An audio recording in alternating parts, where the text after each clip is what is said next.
Hello বন্ধুরা, আরও একটি মিষ্টি ব্লগ নিয়ে চলে আসলাম তোমাদের কাছে। দেখে বুঝতে পারছো কিছু একটা করতে যাচ্ছি।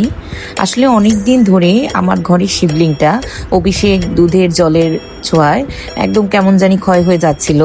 তো চেঞ্জ করার ইচ্ছা নেই বলতে, কারণ আমার মেয়েটা খুব শখ করে এই শিবলিংটা সিংহাসনে বসিয়েছিল। তো তাই ভাবলাম এই শিবলিংটাকেই রিপেয়ার করে যদি এর অঙ্গরাগ করা যায় তাহলে কেমন হয়। তাই আগের দিন রাতেই এমসিল দিয়ে এই শিবলিংটাকে ভালো করে রিপেয়ার করে আবার পুনর্গঠন করে রেখেছিলাম। তো সকালে উঠে স্নান টান করে চলে আসলাম এই শিবলিংটার অঙ্গরাগ করার জন্য। আসলে আমার খুবই ইচ্ছা, যদি ভগবান ভোলানাথ কোনোদিন আমাকে কাশি নেয়, কাশি থেকে একটা শিবলিং এনে আমি আমার ঘরে স্থাপন প্রতিষ্ঠা করব।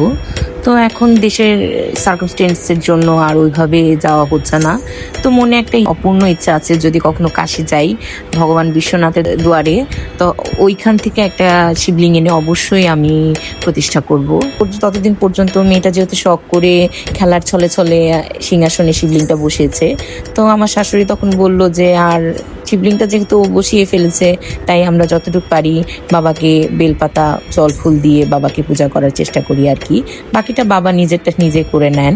भोले तेरा नाम जपूं, तुझको मैं जान सकूं, सबसे ज्यादा भरोसा है तेरा, मुझ में तू ऐसा दिखे, दुनिया से दूर रखे, मुझको बस तू बना ले रे तेरा।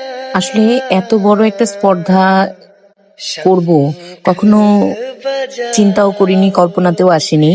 হুট করে আসলে পাগলামের ছলে জিনিসটা করা, যে কেমন হবে জানি না। উনি ওনার মতোই ওনার রঙে আমার হাত দিয়ে নিজেকে রাঙিয়ে নেবেন। আমার ভোলানাথের উপর পুরো ভরসা আছে। शिव घर आवेंगे,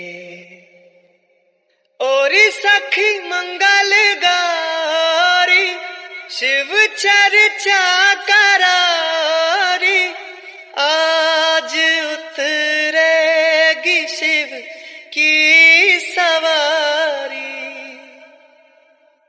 आज उतरेगी शिव की सवारी, हाँ नंदी बुलाओ भोग लगाओ। আমার এই ছোট্ট প্রচেষ্টা আর অসম্ভব ভালো লাগার একটা মুহূর্ত তোমাদের কাছে শেয়ার করলাম।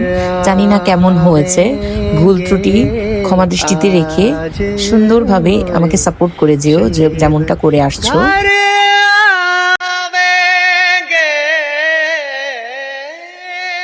भोले तेरा नाम जपूं, तुझको मैं